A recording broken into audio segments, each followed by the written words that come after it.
Oh, boleh, boleh. Oke.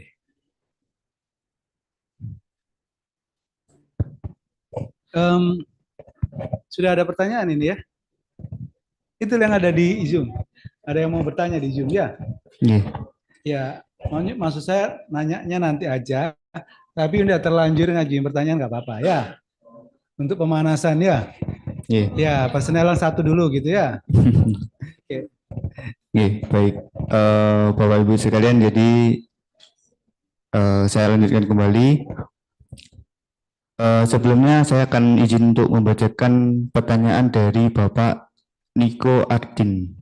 Niko Ardin. Nggih, dari Bapak Niko Ardin.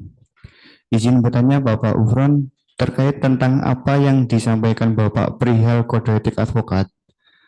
Apabila apabila ada suatu oknum advokat yang melanggar kode etik advokat, siapa yang berhak melaporkan, lalu di mana untuk melaporkannya? Terima kasih, Oke.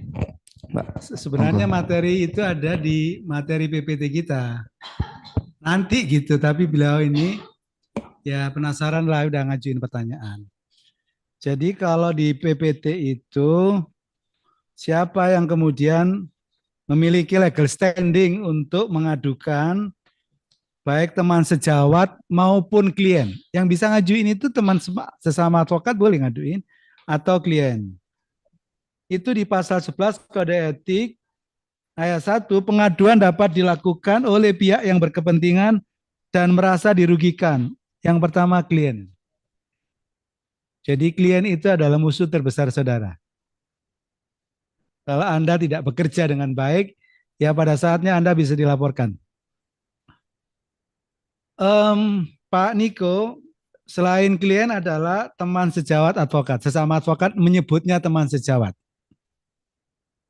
Jadi kalau bahasa dalam teman-teman dokter kan menyebut sejawat dokter ya. Kalau di advokat itu sejawat advokat. Atau sejawat advokat asing kalau itu adalah orang asing. Pejabat pemerintah. Jadi kalau ada advokat ternyata dianggap apa ya, ganggu pemerintah tapi dengan cara-cara yang tidak mungkin melanggar kode etik, itu bisa dilaporkan oleh pemerintah. Ada Kompas. Um, di dalam undang-undang advokat dan di kode etik advokat itu, khususnya di Pradi, selain ada Dewan Kehormatan yang fungsinya adalah memeriksa dan mengadili, di depan itu ada namanya Kompas.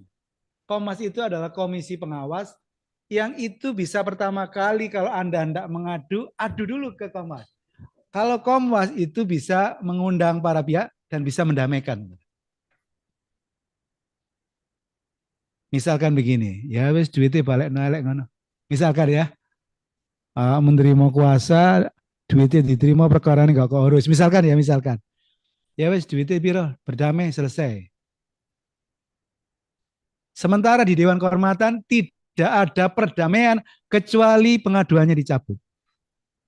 Jadi kita majelis hakim nggak bilang begini, bisa nggak kamu berdua ini berdamai di sini? Oh, nggak bisa. Itu ada di Kompas. Dan Kompas itu sifatnya adalah proaktif. Dia bisa kemudian mengamati, dibaca di koran TV, iki ono pengacara sih nggak benar, itu bisa dipanggil sama Kompas. Tapi Dewan Kehormatan nggak bisa manggil karena sifatnya pasif. Dia lebih ke preventif, kita lebih ke represif. Dan Kompas ini bisa ngelaporin kalau ada advokat yang nakal. Jadi kalau dia merasa advokat dipanggil nggak gelem, diperiksa oleh Kompas, dia punya panel ya, punya panel beberapa itu ada anggota kejaksaan mantan ada di Kompas. Dia panggil, kalau dia nggak datang, ini bisa ngelaporin Mas, bisa menjadi pengadu di Dewan Kehormatan. Baik Kompas di pusat maupun Kompas di daerah. Kompas ini selain memiliki fungsi preventif dan kemudian apa namanya ya, memeriksa secara panel, yaitu nanti menjadi eksekutor. Jadi kalau ini diberhentikan dengan tidak hormat, maka dia akan ngirimin itu apa namanya Mahkamah Agung, terus kemudian Pengadilan Tinggi, kemudian Pengadilan Negeri setempat itu iso dikirimin, dikasih tembusan bahwa advokat itu diberhentikan tidak dengan hormat. Itu eksekutornya adalah Kompas. Jadi lah nak manut karo Kompas, iku iso diadokno ke Dewan Kehormatan. anggota masyarakat, tidak mesti kliennya, tapi anggota masyarakat.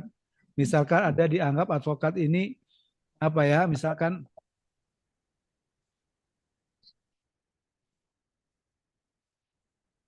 memprovokasi, mentang-mentang advokat, terus mengganggu apa ya, dianggap ada sesuatu yang diduga melanggar kode etik, misalkan ngajari sih tidak benar misalkan ya gitu ya.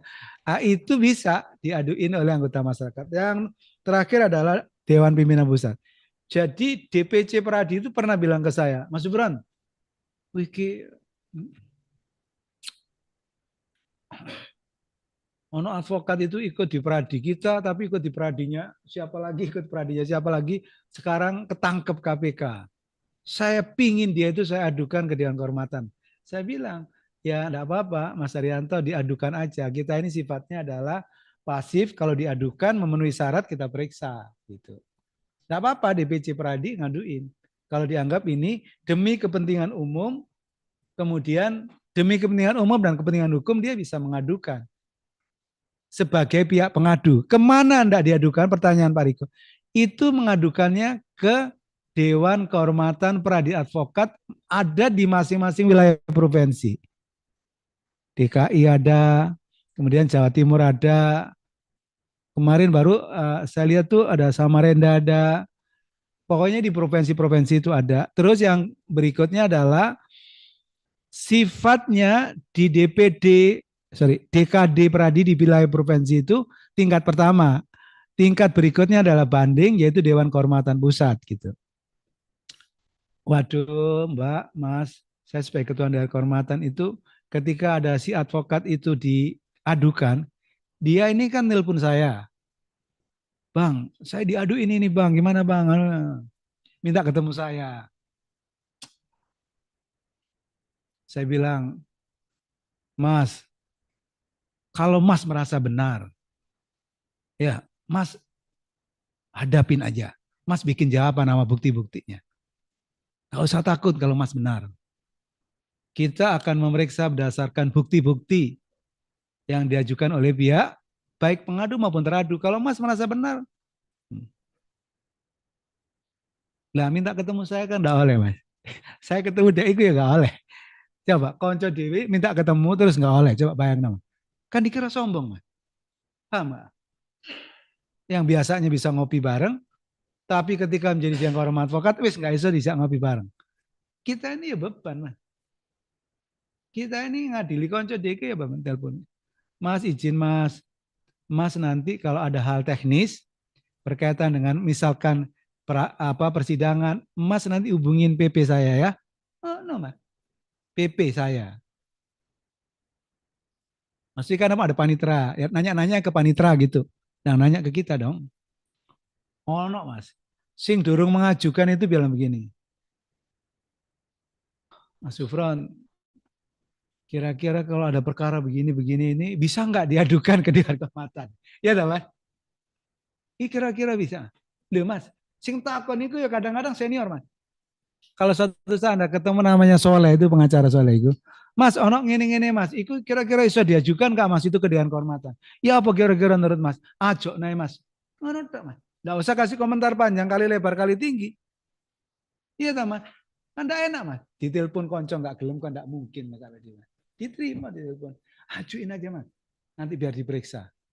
Lek ditakoni ya apa? Ya kan tergantung majelisnya Mas. Ya diperiksa dulu berdasarkan bukti-bukti dan saksi-saksi. Baru diputus. Enggak menurut Mas Jufran, enggak Mas, ajo naik Mas. Nanti biar diperiksa oleh majelis. Iso menurut Mas Jufran. Ya iso ae Mas sepanjang memenuhi syarat. Jadi ini sangat diplomatis, bener enggak ya? Sepanjang memenuhi syarat iso ae Mas. Enggak ada yang enggak bisa. Dulu saya bimbingannya Pak Ufron, ada kasus begini-begini. Mas, bisa nggak Mas komunikasi sama PP saya? Nanti Mas diskusi sama PP saya, kira-kira memenuhi syarat apa enggak, nanti PP-nya bisa menentukan. Ya berarti Mas lihat dia konsultasi terus takon-takon yang terus aku ngajari DE misalkan, iku kudu ngene Mas, kudu ngene lha padha karo awake dhewe iki apa istilahnya memprovokasi dia, ya teman. Maka saya bilang, tak terima telepone, tak kasih saran, ya biar tidak berhubungan dengan saya. Lek minta ngejak ngopi, ngejak ya itu aku sepurane ya Mas. Satu. Yang kedua, lek diputus misalkan, ini diputus misalnya diberhentikan. Kan dia punya kuasa hukum, Mas. Dan kuasa hukum itu bimbingan saya. Senior, ini anu gimana senior pengen menghadap. Mas, lek keberatan suruh banding aja, Mas. Padahal Mas Ari itu, Mas bimbinganku itu, yo sering ketemu aku lah. Dalam posisi seperti ini aku nggak bisa. Aku bilang, Mas, ajuin banding kalau nggak setuju. Loh aku sing mutus ya Mas. Aku dewe sing mutus kasusnya deh. Terus takkan karena aku kudu ya apa? Lah kan nggak bisa. Untuk kemudian mengkomentari putusan saya sendiri. Maka saya bilang ajuin banding Mas. Itu bisa berubah putusannya. Benar Mas, diajuin banding ternyata putusan di tingkat pusat itu berubah. Tapi saat durungi putusan dari ketemu aku terus iki apa jawab tolong kan tidak mungkin. Paham maksudnya ya? Nggak mungkin ketemu terus ngejak ngopi ya, terus aku difoto jret ngono terus ya kan masalah buat saya. Oke. Jadi Pak Niko kalau pertanyaannya adalah diajukan kemana? Dewan Kehormatan. Ketika di Dewan Kehormatan ada di provinsi ya diadukan di situ. Kalau di Surabaya nempel di sekretariat DPC Pradi Surabaya. Di Jakarta juga nempel di kantor sekretariat Dewan Kehormatan Pusat. Kira-kira gitu Pak Niko. Ada yang dianggap kurang jelas Pak Niko?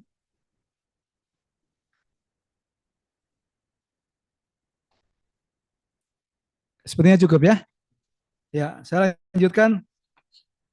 Advokat wajib memelihara rasa solidaritas di antara teman sejawat. Jadi ini, nanti kalau Anda ini lulus, semua ini adalah teman sejawat. Anda dapat perkara dari si A, Anda dapat perkara dari si B. Anda bertemu di pengadilan. Iya toh? Nah, suatu saat, salah satu dari antara kalian ini kan satu sisi membela kepentingan kliennya, satu sisi membela kliennya. Di pengadilan nggak apa-apa berbeda pendapat. Ya, nah, tapi keluar dari pengadilan itu ya ngopi bro. Ojo digawanya ngati sampai kemudian jadi perkara di luar itu. Selesai. Aku kadang ya rada kedukuran. Sorry mas, aku rada kedukuran tadi siku aja. Sebenarnya aku ya. Sebenarnya pola aku sebenarnya. Ya ketemu mas, ngobrol lagi, ngopi lagi. Perkara ya perkara. Tapi nggak usah digawa sampai turu.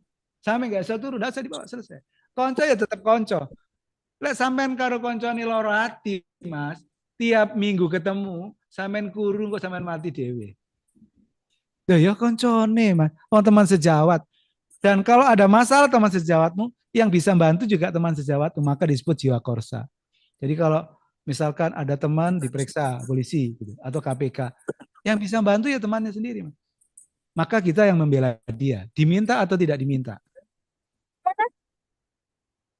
Diminta atau tidak diminta kita bantu. Misalkan ada pengacara yang menurut kita patut dibela, ya kita ikut tanda tangan di situ sebagai penasihat hukum.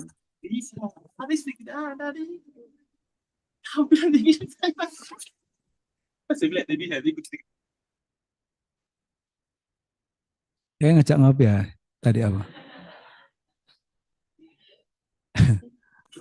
Kok saya begitu? Ngopi di tema. Halo Mas, Oke, siap. Foto Mas aku taruh action di. Iya, metun deh, anu soalnya. Iya, gue pasing gaya Mas Agus.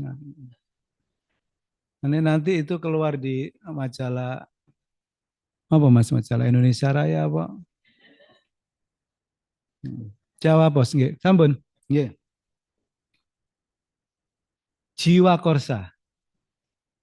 Jiwa Korsa. Enggak usah ngelek-ngelek no konco, Mas. Jadi kalau Anda ketemu gugatan konco elek, enggak usah kon kuliah di kuliah bengi jam 12 tang, enggak usah takon. Enggak usah ngelek-ngelek. Nah, ya kamu bantah materinya, enggak usah oh iki goblok enggak tahu kuliah, iki misalnya enggak tahu belajar, tahu wacan bukunya ya harap, enggak usah ngono. Mas. Ya kamu bantai, kamu bantah yang di substansinya, enggak usah orangnya, Mas. Kadang kita ini terus terjebak, Mas. Terjebak untuk membantai koncone dewi. Lah apa koncone dewi dilolok nawang podo golek sanang pangani lagi sama profesinya. Ngapain harus berteriak-teriak ngelok no kancane dewi mencaci maki nggak perlu mas. Ini penting karena saya kemarin itu waktu sidang di Tipikor itu ada senior Sun mas. senior, iki arek-arek iku kok terus kemudian ngaplingi di polisi, di jaksa, saya jadi mendampingi klien itu aku kok kayak dilihat dengan mata sebelah. Iya nggak apa-apa, tapi lek si sebelah iso di melek noneng nggak apa-apa ini terus kan ya. Maksudnya itu ada perlakuan yang seolah-olah nggak seneng kalau ono konconi nanganin perkara. Nggak iso ngono. Soal rezeki mas, menurut saya itu usono takerane dewi-dewi mas.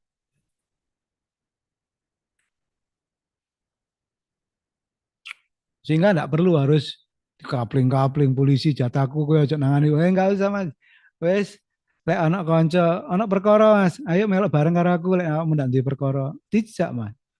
Ojo seneng lek anak kancane senep terus awake dhewe iki apa? Senep dah maksudnya. Awake dhewe iki seneng lek anak kancane enggak seneng. Ojo ngono asli iso dijak kolaborasi. Wong teman sejawat yang bisa menolong kalau ada perkara ya kancane dhewe. Berikutnya adalah advokat wajib memberikan bantuan dan pembelaan kepada teman sejawat yang diduga didakwa dalam satu perkara pidana atas permintaannya atau karena penunjukan. Ini kaitannya dengan jiwa korsa. Jadi Pak Ufron ini saya dipanggil polisi gini-gini gimana. Datang ke divisi pembelaan nanti biar teman-teman periksa bisa dibela atau patut dibela. Kalau patut dibela nggak apa-apa. Nanti kalau saya dilibatkan saya ikut gitu. Konco dewe mas. Ya mas. Ya ketemu sidang aja mas mari teriak-teriak ya. Sorry bro, rada kenceng didik. Oh. Saya sama jaksa ya kadang, waduh, aduh prof kok ini. Iki action mas, action. Sampean wis nggak usah. Ojo lebok nanti teman-teman wis pokoke action gini awake dhewe. Soalnya lek enggak iku iso ditembak di karo jaksa mas kadang mas yo. Kan dia loro ati ngono enggak usah mas kita ini biasa ya. Bang iku profesi ya mas. Masuk pada petani ini pada nyangkul gegeran nggak nyangkul tanah nyangkul tonggo ini kan dia nggak bisa. Ya tetap kita nyangkul di lubang apa di lahan kita punya sendiri. Advokat tidak dibenarkan melakukan pekerjaan lain yang dapat merugikan kebebasan, derajat dan martabat advokat. Si aku tak kamera. Ya. Oh no, cerita nih. Diajari anak-anak yang ikut TV. Nanti itu ada bincang hukum dan politik itu adalah YouTube saya. Kali-kali tak cek Pak Ufran ini. Bincang hukum dan politik itu adalah YouTube saya. Kemarin itu kampus minta ke saya dalam setahun ini Pak Ufran keluar TV radio berapa banyak? Minta, apa mas? Dan ini ono laporan Pak dari Lembaga Pengabdian Masyarakat. Apa aku ini kok dijaluki ngono? Katanya mendapatkan penghargaan awake dhewe iki. Ternyata 66 kali mas. Masuk TV, masuk radio selama 1 tahun. Terus tak guyoni, laporan karo rektor mas aku ke ana penghargaan. Opo ngono penghargaan? Opo wis terserah. Guyu deh. Ya. Untuk branding penting ya. Mohon maaf. Kaitannya dengan pekerjaannya dapat merugikan kebebasan derajat dan ada teman-teman advokat itu bikin apa enggak tahu dia punya apa jenenge mas jualan apa itu mau jualan jambu kristal ya tapi jangan kamu sendiri mas orang lainnya ya jangan kamu sendiri yang jualan kamu bisa minta tolong orang lainnya tapi kamu di belakang layar sama juga sebenarnya kalau menjadi apa namanya pengacara tapi setelah itu menjadi legalnya di perusahaan itu sebenarnya Anda menjadi tidak bebas karena Anda hubungannya atas bawah dengan pimpinan Anda. Ya sebenarnya bisa dibangun atas dasar in-house lawyer nggak apa-apa. Tapi kalau menjadi pegawai itu ya menjadi hubungan atas bawah, hubungan kerja kan Mas. Sementara hubungan kita ini lebih dibangun atas hubungan kuasa atau perjanjian kerjasama. Ada dulu notaris itu tidak boleh melakukan pekerjaan lain yang merugikan. Ternyata notaris itu menjadi konsultan hukumnya perusahaan. Musuhan sama klien saya, tak laporkan notarisnya Mas. Itu dikasih peringatan Mas. Dia nggak boleh menjadi konsultan hukum. Tapi kalau jadi notaris langganannya perusahaan boleh. Tapi seolah-olah menjadi konsultan hukumnya nggak boleh. Tak laporin. Man.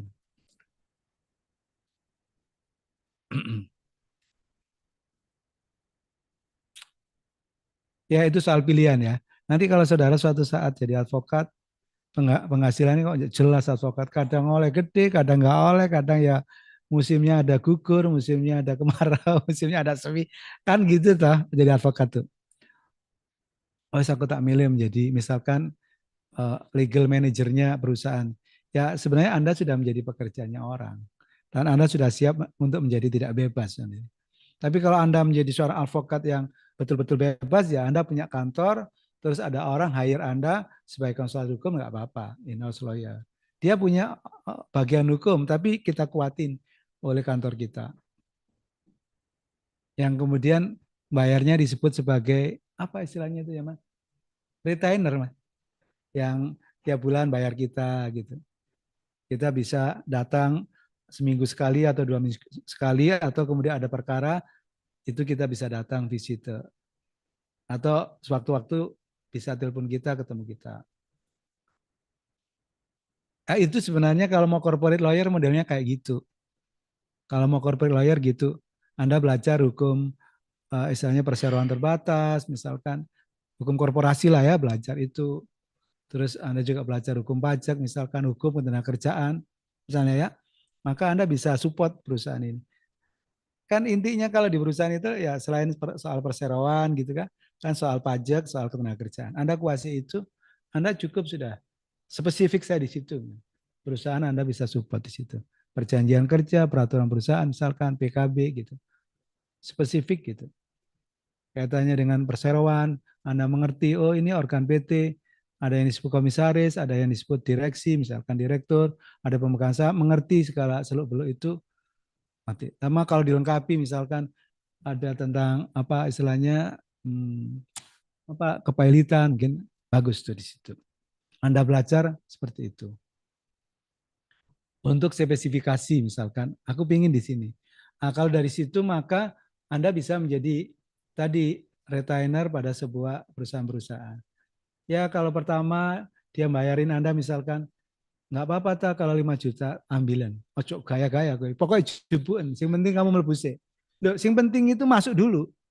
Nah kalau sudah kamu masuk, karena nggak semua orang bisa masuk gitu loh. Masuk. Nanti kalau volume pekerjaannya banyak, Anda mulai naikkan gitu. Sampai mungkin 15 juta, 15.000, 15 juta, 15 juta. Nggak apa-apa mau 3,5 ambilan karena nggak semua orang bisa masuk gitu. Awalnya saya juga begitu walaupun pada akhirnya nilainya menjadi besar. Tapi penting melebuse. Karena masuk itu adalah langkah pertama untuk kemudian walaupun mungkin bukan setahun pertama atau 2 tahun kedua baru dinaikkan. Lihat pekerjaannya volumenya kok banyak. Paham maksudnya ya? Retainer. Kalau Anda punya 3 atau punya 5 gitu, 25 juta Anda bisa hidup sudah.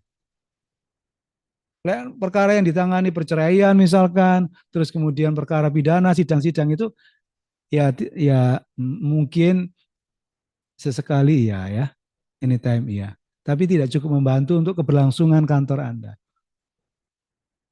Maka satu pilihan corporate lawyer ya nanti konco-konco dijajak gabung. Maka muncul namanya associate. Ayo Mas, bareng aku. Visi misinya apa, kemudian bersama-sama. Kalau nyewa bareng, misalkan begitu ya. Associate itu kan bergabung menjadi satu untuk bersama-sama. Membesarkan kantor, mensejahterakan kantor. Oh ini kehebatannya ini, kelebihannya ini, saya ini, ya sudah kamu begini. Gitu.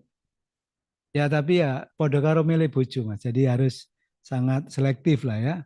Lek soal koncoan karo sopo enggak ada masalah, tapi lek wis mulai bekerja kan butuh kejujuran, butuh keterbukaan ya Mas ya. Oke. Seorang advokat kemudian diangkat menduduki jabatan negara tidak dibenarkan untuk berpraktek sebagai advokat. Dan tidak dibenarkan namanya dicantumkan, dipergunakan oleh siapapun atau oleh kantor manapun dalam satu perkara yang sedang diproses. Jadi Pak Yusril sekarang yang nggak bisa Mas berpraktek, Mas. Nggak boleh kantornya dia dipakai. Aslinya Pak Otto ya harusnya begitu Mas. Ya, walaupun dia nggak pakai itu, tapi kan anak izin jalankan ya Mas ya. Tapi namanya sudah nggak boleh Mas. Saya diwawancari beberapa radio televisi, saya bilang nggak bisa. Ya dia harus mengundurkan diri. Konsekuensi dong harus milih ya Mas ya. Hubungan advokat dengan klien. Advokat dalam perkara perdata harus mengutamakan penyelesaian dengan jalan damai. Hari ini sudah menurut saya kurang kurang update Mas. Hari ini penyelesaian perkara pidana itu bisa dengan restoratif justice. Nah, maka mengupayakan perkara ini selesaikan secara damai, nggak hanya perdata, pidana juga bisa dilakukan dalam kasus-kasus tertentu. Kalau dulu enggak, kalau dulu hanya perdata. Kalau sekarang pidana dalam kasus kaitannya dengan anak misalkan, yang kerugiannya tidak terlampau besar, atau mungkin kecelakaan lalu lintas misalkan, masih bisa lewat restoratif justice. Anda belajar, ada peraturan Kapolri tentang penyidikan mengatur restoratif justice. Ada Perja, Peraturan Jaksa Agung 15 tahun 2020 tentang restoratif justice. Ada peraturan Mahkamah Agung mengatur restorasi. Anda pelajari, Anda bisa upayakan penyelesaiannya itu secara restoratif justice, meskipun itu perkara pidana. Advokat tidak dibenarkan memberi keterangan yang dapat menyesatkan klien. Tadi yang saya bilang ya, jawabnya ojo ngawur, Mar. Kudu normatif. Kalau itu mau agak geser, berarti bicara normanya begini, tapi kita bisa melalui cara seperti ini. Musyawarah mufakat tadi, dalam contoh kasus perceraian tadi. Advokat tidak dibenarkan menjamin ke kliennya bahwa perkara yang ditanganinya menang. Mas, meskipun Anda hanya bilang di dalam kwitansi, kasus yang diajukan ke Dewan Kehormatan, 500 juta penanganan perkara di MA, ditulisi di bawahnya, insya Allah menang. Enggak, meskipun hanya bilang insya Allah. Terbukti secara sah bahwa dia menjanjikan kemenangan. Karena insya Allahnya orang Islam itu kudu sungguh-sungguh, Mas. Beda dengan insya Allahnya anggota DPR ya Mas ya. Anggota DPR itu insya Allah artinya nggak janji gitu. Nggak janji kalau anggota DPR. Insya Allah itu nggak janji. Kalau orang Islam itu ya insya Allah itu ya kudu tenanan gitu. Kemarin ada kawan juga. Tertulis angkanya 750 ditulis Mas.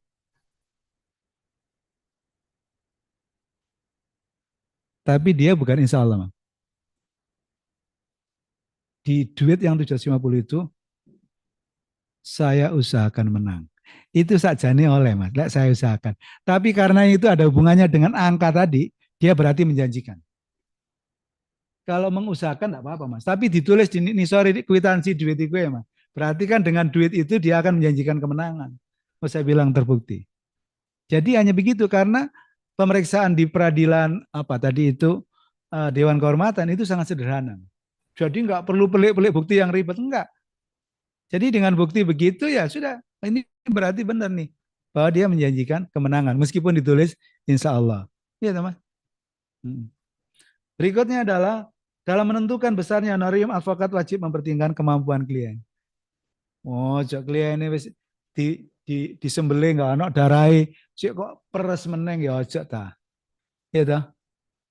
Ojo modelnya begini. Nggak apa-apa Pak 10 juta. Engkau di perjalanan 10 juta. Engkau berjalan.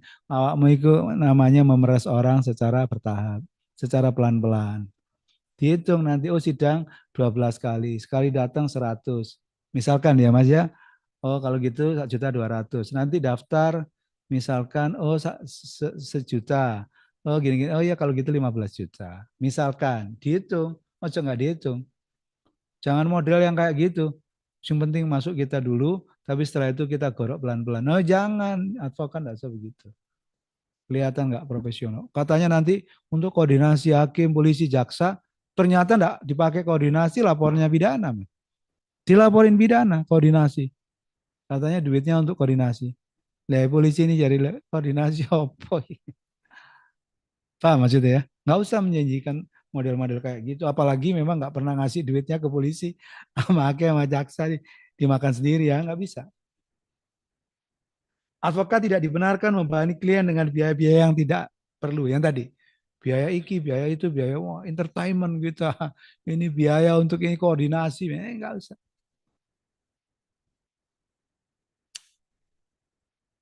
Saya pernah datang ini, seorang klien perempuan, mau cerita, tak ceritain di kamu ya. Pengalaman saya ini.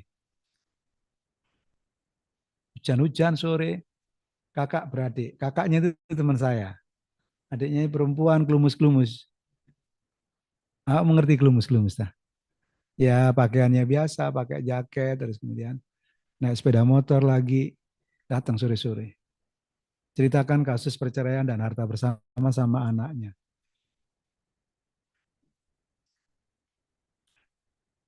Enggak, tolong adik saya Pak Ufron. Dia cerai gini-gini. Oh siap Mbak, siap saya bantu Mbak.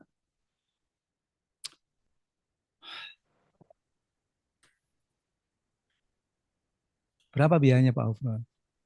Perceraian zaman segitu itu kalau 25 itu sudah besar. Ya, perceraian itu biasanya kan 5 juta, 3 juta itu.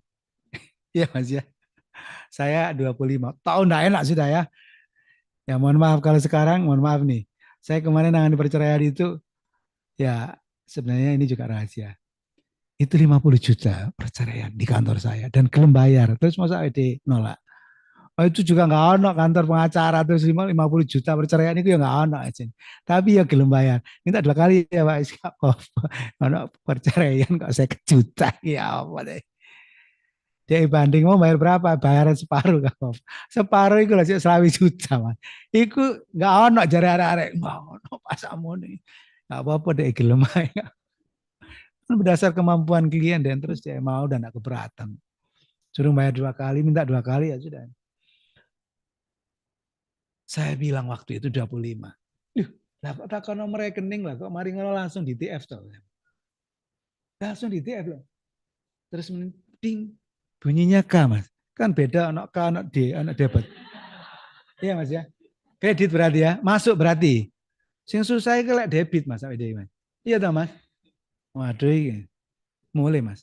Besok dia datang lagi membawa sejumlah dokumen. Tuh, dia bawa mobil yang bagus, bajunya bagus, terus kemudian tak lihat, aduh sorry, itu tasnya itu bermerek Mas. Wah kok merek ini tasnya. Terus dia kacamata yang kemarin kan kacamata biasa, ini enggak Mas. Kaca kepala yang besar itu lebih taruh begini. Kaca kepala, bukan kacamata. Dia ngeluarin dari tas satunya itu, paper bag itu, sertifikatnya segini Mas. Aku langsung ini ada. Mas aku lupa ngeprofil dia itu siapa. Kita terjebak oleh membeli buku karena dari covernya. Penampilannya yang pertama kali datang. Penampilan kedua aku serotok kerosok, ya aduh, kebujuk rasanya awak dewi dok, maksudnya perasaan kita. Mbak non sewu dengan kerja apa? Saya jualan kerupuk Pak. Loh kok sertifikatnya banyak? Saya sama suami istri itu punya pabrik kerupuk, memasok seluruh kepulauan Madura. Jadi mulai Bangkalan, Sampang, Sumeneb, Pamekasan. Kerupuk EDE itu ke pabrik EDE. Punya berapa pabrik? Saya punya 2 Pak. Satu di Bangkalan, satu di Sampang. Kok banyak sepeda banyak? Ini sepeda adalah aset. Berapa? 58 sepeda motor yang kirim kerupuk ke seluruh kepulauan Madura. Aduh. Yesus ini aku. Setahun tidak selesai karena ada urusannya dengan sertifikat, karena sebagian sertifikat itu disekolahkan. Maksudnya dijadikan jaminan di bank. Ya toh? Iki ya apa cara nih? Akan kudu disaur bareng ya, ditanggung bareng. Coba Mas, duit selawe yuto setahun durung mari. Duit iki 6 bulan wis mari, Mas. Jadi awake dhewe iki duwite sidange nek Madura, duwite iku selawe yuto di 3 bulan pertama iku wis entek duwite, Mas. Lah saya Mas, seorang advokat katanya sekali ngomong A ya B ya B. Nggak boleh membebani biaya-biaya. Aku sakjane wis nggak kuat Mas. Kati ngomong, Bu iki duitnya wis entek 3 bulan pertama Bu bisa tambah apa ora? Aku nggak berani Mas. Takut aku nggak dipercaya ngono lah Mas. Tak kuat-kuat no wis. Ini tuh. Kalau pas datang ke Surabaya, Pak Ufran saya mau ke Surabaya, bisa nggak saya dibawain kerupuk? Oh iya, berapa Pak? Ya, 1 terkait Bu tak dol meneng ae. Nggak mesti kerupuk, dodol kerupuk, dibawain. Bu masuk kerupuk itu, enggak mesti nih bebek sinjai pisan enggak. Oh iya Pak Ufran berapa? Lemangan kerupuk ngono bebek sinjai ini enggak repot ah. Dibawa nama 10 karo kerupuk iku mau. Ambil bayang no wis duit wis entek mau aku. Dia pakai pengacara lawannya, suaminya pakai pengacara. Suaminya tak panggil sebenarnya untuk berdamai. Kata suaminya, saya ini orang laki-laki Pak Ufran. Kalau dia gugat, maka pantang dari saya untuk kemudian tidak saya hadapi. Mateng kene awake dhewe didamekno ndak gelem mau puasa. Lho, panjenengan poso-poso nggih mosok eco ta ngono bojo sing biasa nyiapno. Enggak apa-apa Pak, saya Pak. Anake sekolah di ITS, ya semester 1 apa 2 ngono iku. Saya kan beranggapan Bapak Ibu iki kan lagi bermasalah. Tak kira ya masalah buat dia, buat anaknya enggak masalah. Teko bapak jawab mobil, teko ibu jawab laptop. Apa masih mau? Bersilihnya bapak karo ibu dijadikan alat untuk anak-anaknya mencari perhatian. Jadi anak-anaknya ya teko ibu mari njaluk duit iki, teko bapak dimanfaatno. Iso arek nom-nom gerasi jadi iso. Dia pakai pengacara hebat ketemu di notaris mas. Noto, notaris senior, pengacara hebat, noto dibagi gini. Gegeran enggak ketemu-ketemu. Wah ngelir kira mosok kakean iki anunya sertifikate. Akhirnya ini Bu, wis ya, sing pabrik iku nggone sampean. Ngono wis pabrik nggone sampean urus wis ya. Ate rabi-rabi meneng sampean ya, ngono. Terus bojone sampean iki sertifikate iki engko sing di bank iku ya wis digawa sing lanang kok sing bayari sing lanang. Bisa sama banget teken sampean. Setahun setengah Mas. Dia WA saya.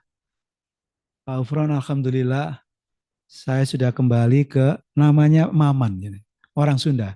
Saya sudah kembali ke Pak Maman. Jadi Mbak sudah rujuk, sampun, alhamdulillah. Tapi hatiku mis. Coba bayang mas, setahun setengah dibayar selawi yuto, mari ngono akhirnya dia rujuk yang dulu rujuk ndak gelem. Coba bayang mas. Area Surabaya, ini.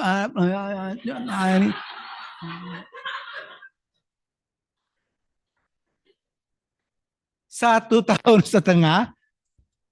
dibayar Yuta plus sinja dan kerupuk berakhir dengan rujuk. Alhamdulillah saya senang sama rujuk.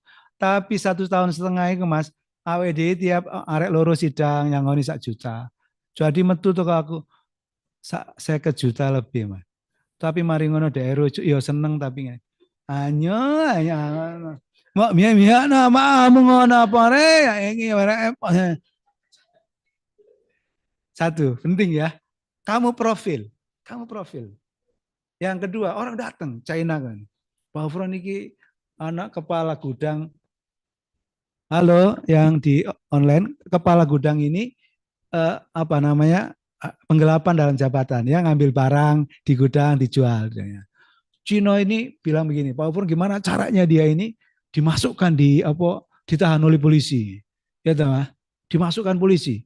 Nanti setelah dimasukkan di kerangkeng itu, istilah di kerangkengnya ditahan itu, tak fotonya, tak pasangi itu di pabrikku. Ngomong teman. Dia menyebut berapa Pak Ufron? Tak kira mas, iki lapor polisi cok ya mas. Aku nyebut 1 seket mas. Nggak ditawar dibayar mas. Waduh aku ya seneng mas. Nggak taunya setelah di profil ini perusahaan besar mas. Aduh mas. Akhirnya ketemu mas. Cerita tak celuk arek iki mau mas kepala gudang. Ndak duwe bapak, ndak duwe ibu, tinggal karo mboke adol warung kopi di pinggir jalan mas. Aku ketemu dia duwe kan tak balik mas rasane iku. Nggak kuat nahan posisi ternyata dia itu memang aku ya apa Pak iki menghidupi mbahku, nenekku, dodolan kopi nih biar bapakmu di ini. Aku yang polisi dan ya ditahan-tahan ya 2 minggu ndak apa-apa ndak. Sak mari ngono limpano ae. Ya. Pokoknya sing penting kan difoto mau kan betul. Akhirnya Mas di limpano sampai di pengadilan. Ya, pengadilan jaksa NS lah iso 6 bulan ya sakno arek iki. Dadi aku jadi pembelanya dia secara tidak langsung. Pak Hakim izin Pak Hakim iki sakno Pak Hakim. Iso enggak percobaan apa ngono sakno. Diputus percobaan Mas. Saking hatiku itu enggak iso nrimo wong melarat tadi. Tapi ya salah 2 minggu oleh foto nih. 1,50 juta hanya butuh foto tadi mau dipasang di perusahaan. Tapi ini perusahaan besar mas. Mesti ini kan enggak 1,50 juta kalau saya tahu profil perusahaannya dia. Karena berdasarkan kemampuan klien mas. Maka sejak itu mas setiap klien saya datang profil dulu supaya tahu saya ini terjebak oleh wajahnya dia. Dia. Maka saya lihat waduh ini perusahaan besar baru negosiasinya. Waduh Pak perusahaan saya ini mahal Pak gitu. Perusahaan besar. Tapi LRO memang tadi itu wong wis sandal jepit, ibu-ibu tuwek, Kak profil apa nih katanya golek ini koran ya ndak ono, di searching yang gak ono. Bu pun di dalam ibu rek terno mulai rek tonton omahe ndek ndi rek. Engko jangan-jangan apa model tampilannya begitu, rumahnya ternyata ternyata pernah saya ini. Wah, ngejak makan saya, ternyata itu pengusaha tambak. Sugi mas.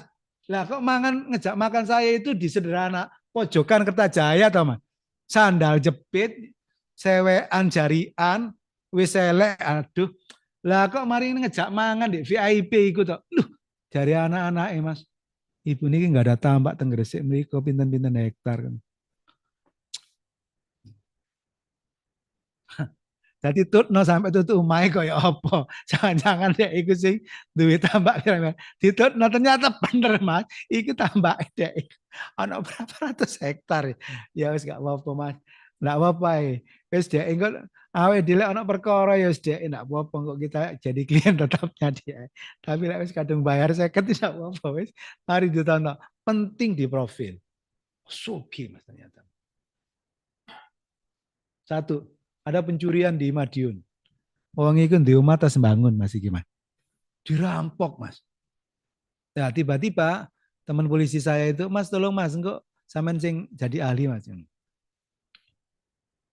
Polisi ini itu nemokno Mas. Ternyata yang ngerampok itu adalah salah satu tukang yang bangun itu. Ditelusuri ketemu. Lah ibu ini sendirian Mas. Dibangun umai mewah. Nah, kemecer Mas, tergoda lah Mas tukangnya ini. Dia kan mungkin ngintip-ngintip di Indi ya iki ya. Iki kira-kira anak wong sugih. Ibu wong sugih ngono. Coba Mas. Dia rupanya ndak menyangka Mas. Kalau bahwa ibunya ini punya anak yang kerja di Mabes Polri itu tapi di direktur yang ada lantas-lantas itu. Apa di lantas Mas. Loh iku Mas isine duit tok Mas iku. Di lantas iku duit tok tak kasih tahu sama. Terus setelah ditangkap kan apa jenenge seneng kan ibu itu mau ngucapin selamat. Terus ibunya ditelepon suruh minta nomor polisinya tadi. Dikasih nomornya. Ditelepon polisi ini Mang Konco Mas, ditelepon. Setelah ditelepon bilang terima kasih, pangkatnya apa sudah pendidikan atau belum. Ya karena itu yang telepon senior ya terus terang dia belum pendidikan. Kenapa enggak pendidikan? Masih ngumpulkan biaya. Dia bilang, saya daftarkan bulan depan Anda berangkat ke Jakarta. Seluruhnya saya yang membiayai. Coba bayangin Mas, nasib PDI Mas. Seluruh hidupnya dia di Jakarta ini dibiayai sama DIR tadi. Polisi jujur, polisi baik, dibalas oleh Tuhan, dia dibiayai ke Jakarta itu untuk pendidikan 6 bulan dan keluarganya ditanggung oleh DIR. Saya dikenalin Mas. Saya dikenalin nasibku api Mas.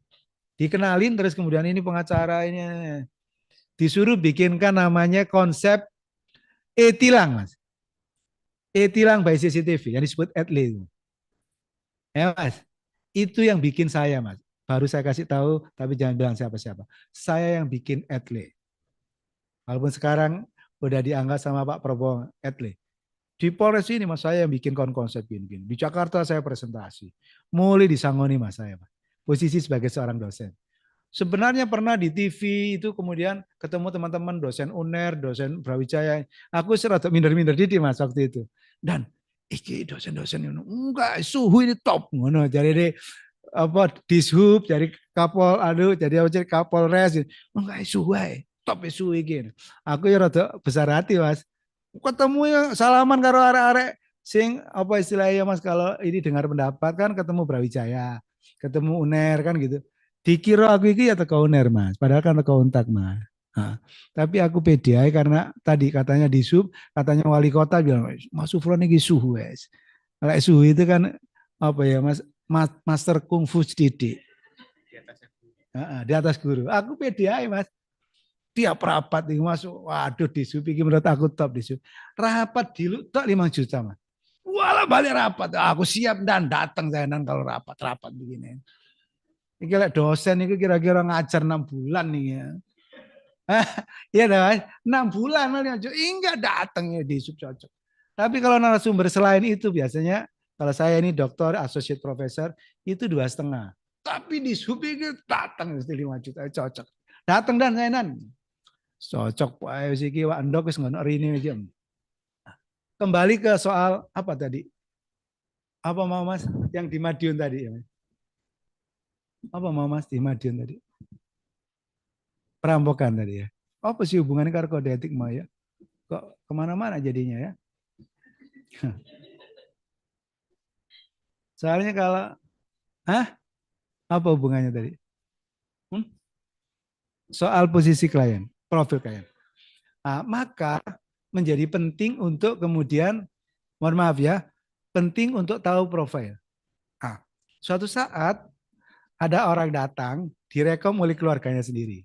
Datang ke Profesor Ufron kan, hasil nggak profesor dianggap profesor kabilator bocor nggak apa-apa deh, associate profesor nggak apa-apa, datang. Prof izin Prof, kemarin Prof menyelesaikan perkara ini selesai, ini selesai. Saya mohon bantuan Prof.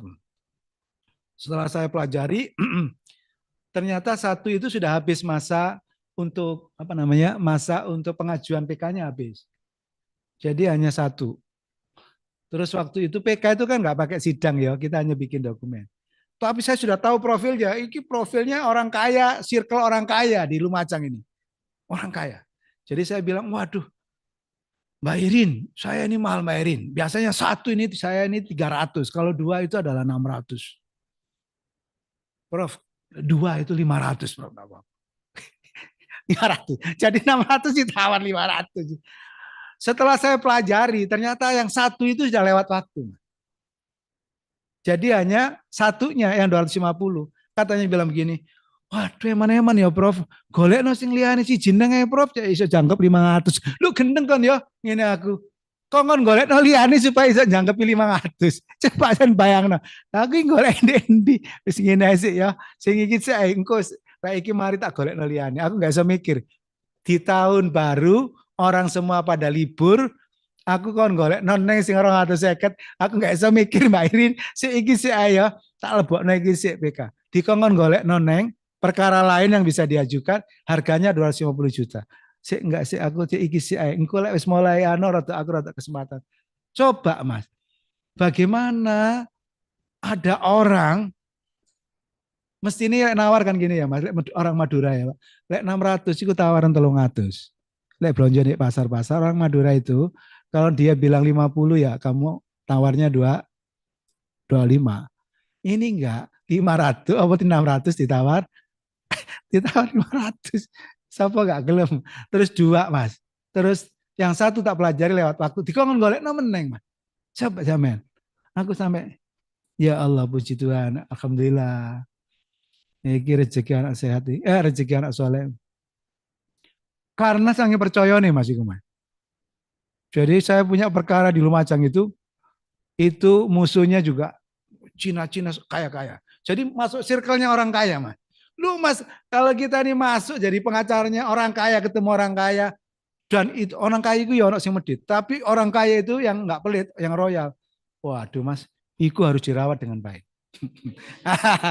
Bener nggak itu? Rawat dengan baik. Ya Asia biasa ya harus dirawat.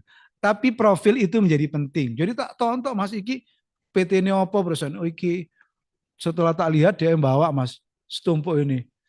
Apa jenenge? Sertifikat kono 17 Mas. Terus dia punya seleb padi Mas.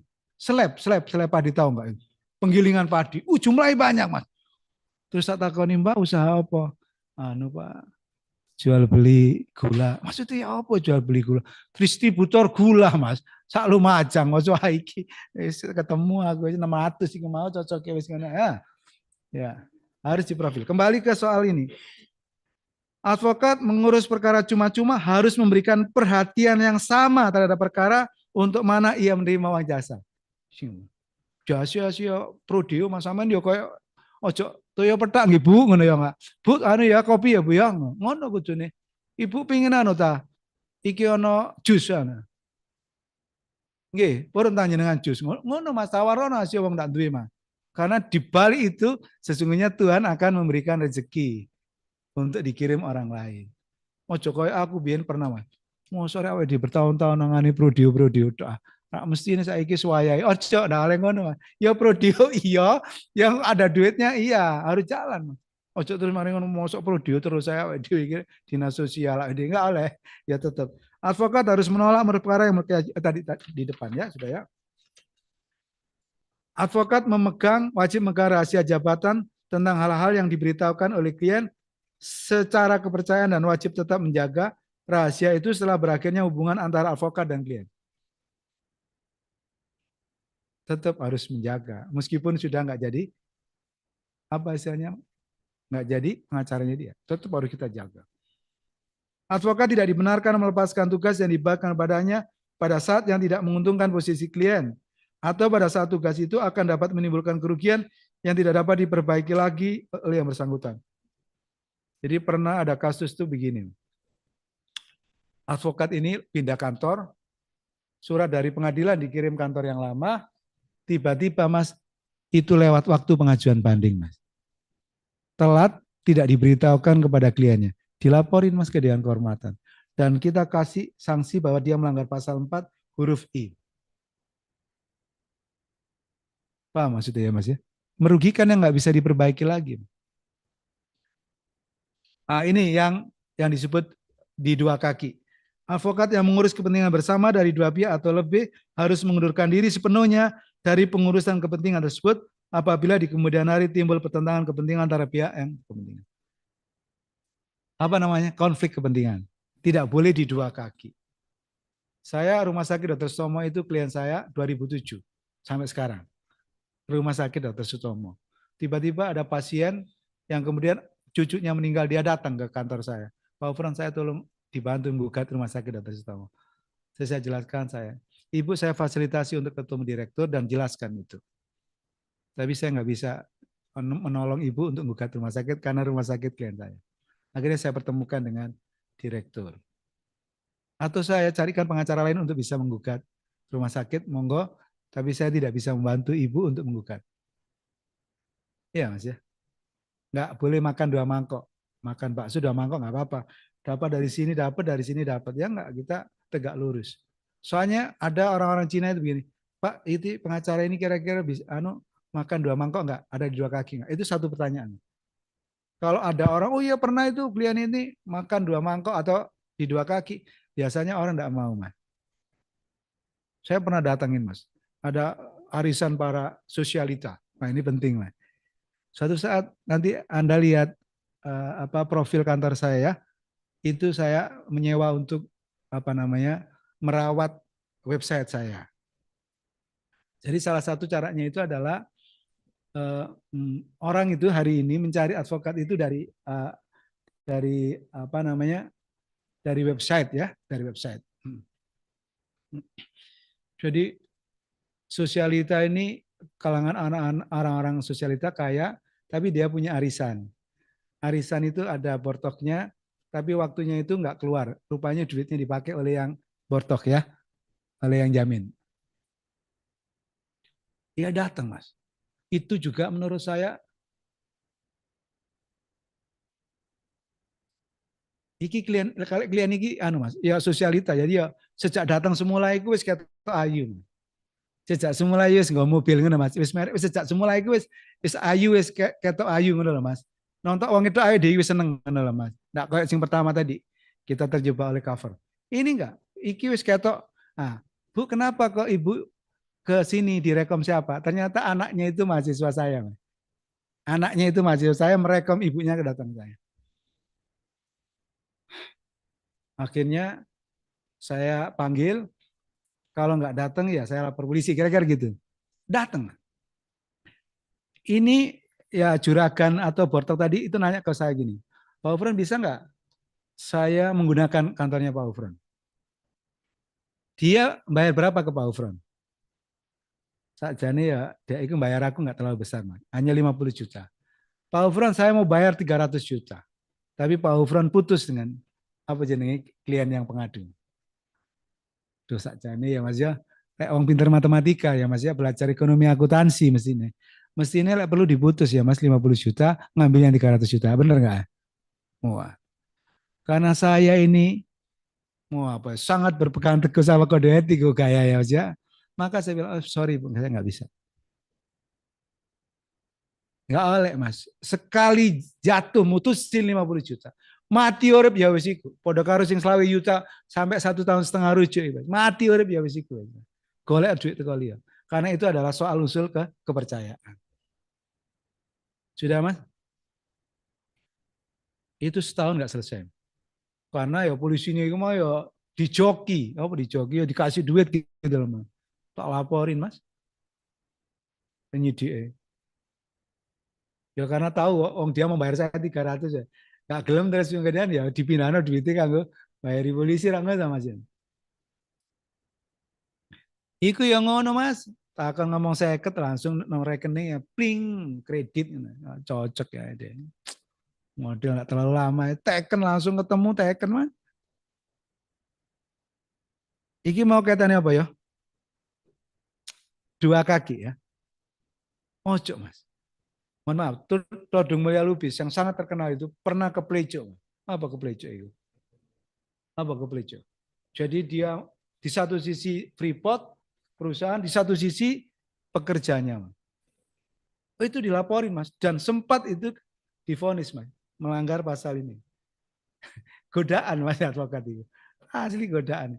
Saya pernah gugat PT Araya itu ada 300 orang. Tak gugat. Saya sudah diintimidasi sama Angkatan Laut karena Araya beli dari Angkatan Laut. Saya dipanggil sama direkturnya, mau kasih rumah satu. Zaman segitu Mas, di tahun 1995, rumah di Araya itu harganya 500. Kalau sekarang udah nggak bisa. Oh saya jadi dosen Mas, masih kirim Mas. Tak lewati tok omahku mau mahasiswa dikira omahku di kono. Aku mlebu di Araya jebusi engko keluar Araya kan omahku nih burine Araya. Wah, power ini keren ya. Lumayan di Araya, miliaran masih Mas. Lah kok jebusnya ketemu di kono Mas. Aku sampai beli mobil pokoknya warnanya biru. Soalnya lek mlebu Araya biru Angkatan Laut Mas itu semua satpam itu hormat. Dua hari lek ono wong malah aku, Mas kok pada hormat. Hormat. Top awake di hormat. Ya toh Mas. Tapi jebusi mari ngono yang kampung Mas. Metu yang kampung. Terus lama-lama kok duit, itu mobil rada api ya. Ternyata bukan soal warna biru Angkatan Laut. Pak. Kalau mobilnya api ya tetap hormat ya. Oh, anunya SOP-nya begitu Mas. Ternyata bukan soal warnanya, tapi soal mobilnya. Mobilnya bagus ya hormat Mas. Termasuk tukang parkir barang. Oh, tukang parkir ya mobil lelek nggak sepiro diperhatikan. Mobil bagus ternyata. Oh, Pak. Waduh. Oh, makasih bosku. Oh, nah. Saya Mbak Innova mau nawar rumah itu Mas. Itu sama yang jaga itu nggak diperhatikan. Jambu kan ya. Ngono aku mulai Mas aku Mas. Nyilih mobil koncoku Mas. Mas aku tak milik mobilmu sing larang bilang ngapi ndi Mas. Dia punya mobil baru. Dukure Fortuny kok apa sih? Apa rek Dukure Fortuny kok. Duduk. Yang anu. Apa? Land Cruiser ya. Nah, dia baru beli 2,7 M. Baru Mas. Nyilih dulu aku. Jambung ini kira. Torono masuk setel cek. Dilayani dengan baik Mas ini gimana ya? Innova enggak laku ternyata. Land Cruiser masih dibungkus karo DE. Ya, bungkus tak diake langsung di parkiran DE kono. Terus tak takon mau main. Waduh Mas dilayani dengan baik ini wae. Mobil itu 2,7 ya Mas. Jadi lek ate tuku mae gara-gara iso ngono ta. Asli nek takon tok Mas awake. Tetapi takon tok wani ku tak kira wis apik Mas. Lah iki wong desa Mas lek ana test drive itu biar di showroom-showroom ya ndak wani wong jenenge mobil ndak aro mereke Mas awake Mas. Tapi sejak ya sedikit terus ya jadi lawyer ngono iku. Ana test drive ya melok nyekel-nyekel setir takon-takon regane piro ngono Mas. Kapan dikirim? Oh, ini dikirim Pak. Saya ingin nyoba sih. Cocok nggak ya? Harus bayar Pak. Hah? Cocok nggak dibayar? Cocok, nggak cocok. Cocok itu bukan hanya cocok barangnya, cocok bayaran ya. Oke.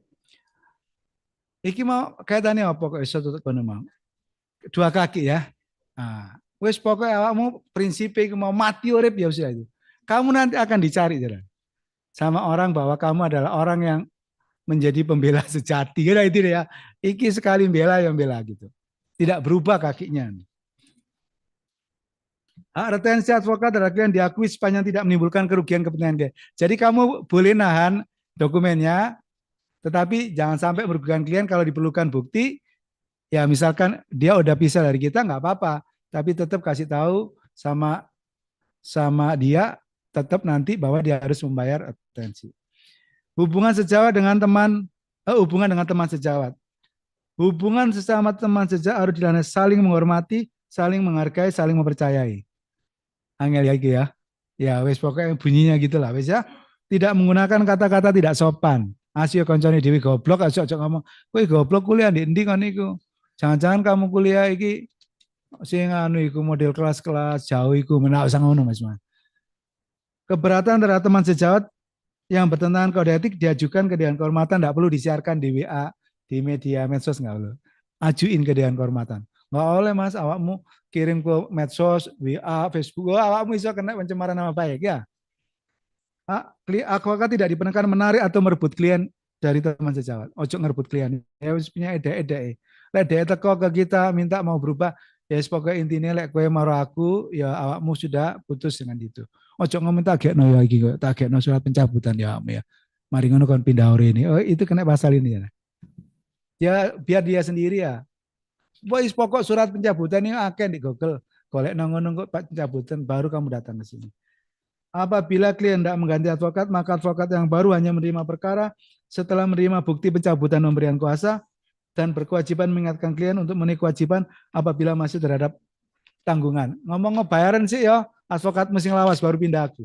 Ngomong ngono Mas, ojo nunggak terus mari ngono ganti advokat. Lah awakmu iso dikerjain karo klienmu yang nakal tadi. Isi pembicaraan atau korespondensi oke.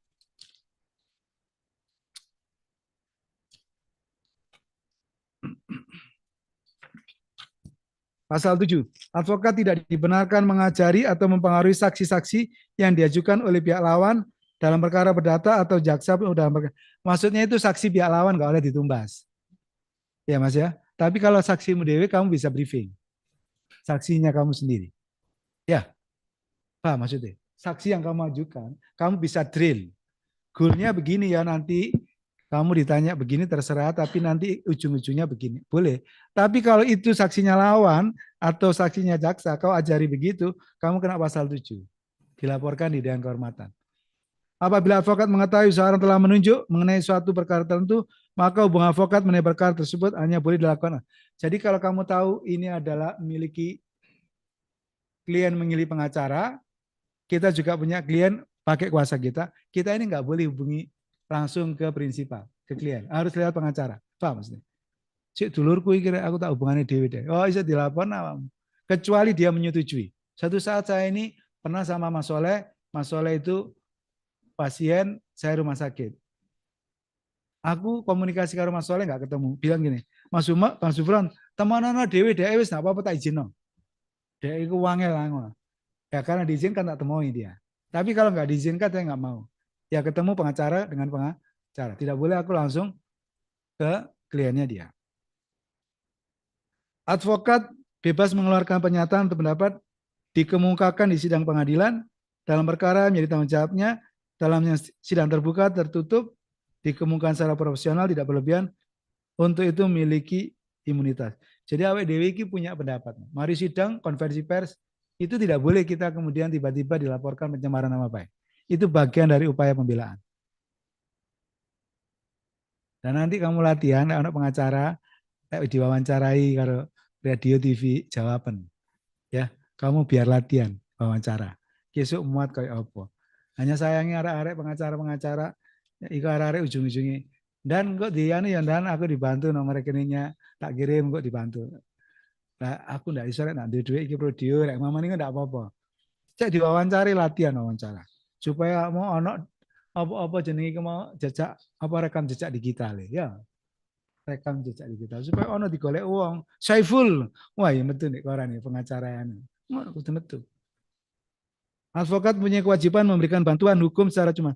Kalau bantuan hukum itu mesti cuma-cuma. Halo, men, Mas Bro. Kalau bantuan hukum itu mesti cuma-cuma. Maka jangan bikin kantor yang kemudian bunyinya lembaga konsultasi dan bantuan hukum. Ojo, berarti kamu pada karo LKBA. Berarti kamu ngomong bantuan hukum, berarti kamu nggak dibayar. Maka jangan ngomong bantuan hukum. Di undang-undang semuanya itu kalau nanti cek, kalau bantuan hukum itu berarti pro deo. Berarti cuma-cuma. Bahasanya orang Melayu cuma-cuma. Nah maksudnya, bantuan hukum. Ini kita mau melakukan bantuan hukum ya enggak. Bantuan hukum berarti nggak bayar ya. Ngono, paham maksudnya? Profesi advokat, profesi yang mulia, terhormat, dan kewenangannya menjalankan profesi selaku penegak hukum di pengadilan sejajar dengan jaksa hakim yang dalam melaksanakan profesinya di bawah pelindungan hukum, undang-undang, dan kode etik.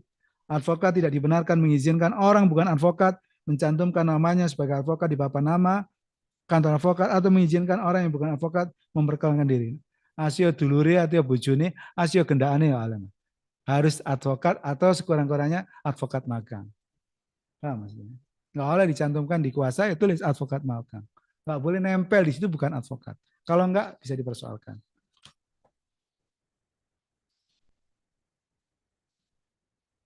Pasal 8 ya. Advokat dapat mengundurkan diri dalam perkara yang akan atau diurusnya apabila timbul perbedaan tidak dicapai kesepakatan tentang tata cara penanganan perkara. Halo, men.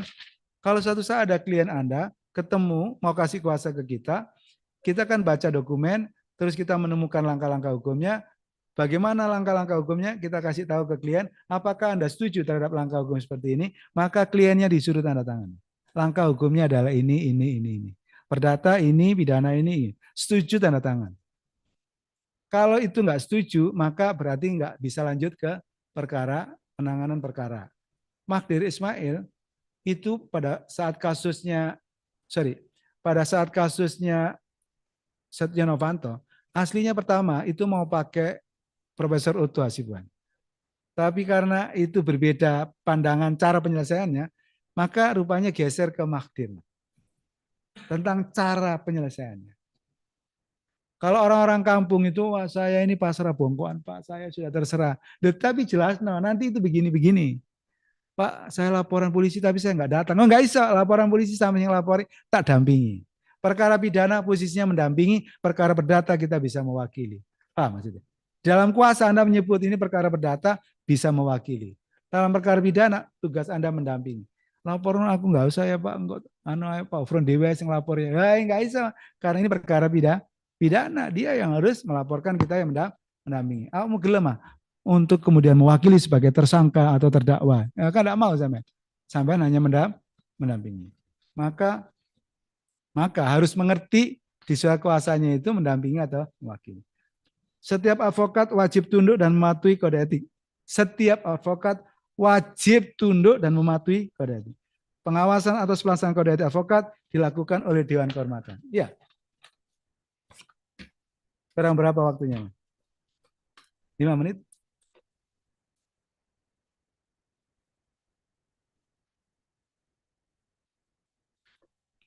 Itu soal kode etik. Pesan saya bab 1, bab 12, dibaca babnya, dibaca pasalnya, dibaca ayatnya, jangan ada yang kelewatan. Karena kita harus taat, tunduk, patuh, tegak lurus sama kode etik. Ya. Abot mas, kecil aku nih profesional. Berikutnya, tadi kan pengawasan atas pelaksanaan kode etik advokat dilakukan Dewan Kehormatan. Nah, apa kewenangan Dewan Kehormatan adalah memeriksa, mengadili pelanggaran kode etik profesi advokat berdasarkan tata cara Dewan Kehormatan Organisasi Advokat. Hanya pelanggaran kode etik advokat. Kalau pelanggaran perdata, ya gugat perdata. Kalau pelanggaran pidana, laporin polisi. Kita hanya mengadili dugaan pelanggaran kode etik tok. Jadi kita nggak boleh ya ini pokoknya kode etik. Kalau di kode etik nggak ketemu berarti nggak terbukti. Biasanya itu sama pengadu ya perdata, pidana, kode etik, kadang perdana juga mau adil bokno dari sisi. Nggak anak ya perdana ya, kartu ya.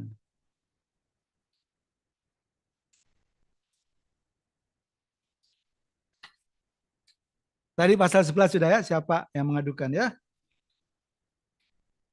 Yang tadi, pengaduan hanya dapat diajukan hanyalah mengenai pelanggaran terhadap kode etik advokat. Tata cara pengaduan. Wes nggak usah.